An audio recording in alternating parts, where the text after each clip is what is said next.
এটা আমাদের military base security system project. এখানে এটা হচ্ছে আমাদের আল্ট্রাসনিক সেন্সর।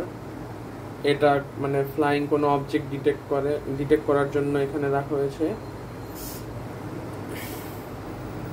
এটা আমাদের আইআর সেন্সর।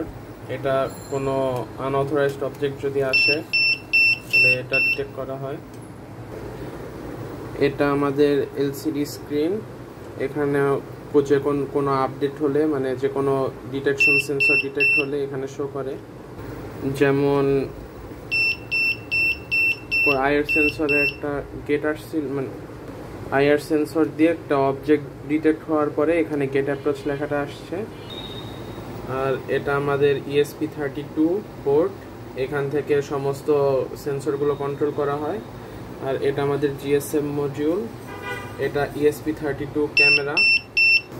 এই ক্যামেরার অ্যাপের থ্রুতে আমরা এই ক্যামেরার স্ট্রিম ভিউ করতে পারি। অ্যান্ড এই ক্যামেরা একটা LCD ডিসপ্লেও আছে, যেটা রাতের আধারে যে কোনো অবজেক্ট ভিউ করার জন্য ইউজ করা যেতে পারে। অ্যান্ড এটা হচ্ছে আমাদের টেম্পারেচার অ্যান্ড হিউমিডিটি সেন্সর।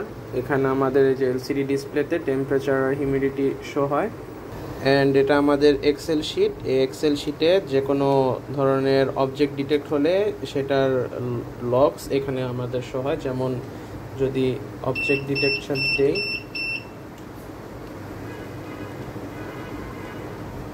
তাহলে এখানে যে নিউ একটা রো চলে এসেছে যে আমাদের গেট অ্যাপ্রোচ, এবং অ্যাট দ্য সেম টাইমে আমার একটা ফ্লাইং অবজেক্টও যদি ডিটেক্ট হয় তাহলে এখানে রাডার থ্রুতে আমাদের এটারও লক আসে। যেমন এই যে 8 সেন্টিমিটার দূরত্বে 94 ডিগ্রি অ্যাঙ্গেল। সেমভাবে আমাদের এই fire sensor and gas sensor এগুলোর লগসও সেমভাবে আমাদের এক্সেল শিটে আপলোড করা হয়। Thank you.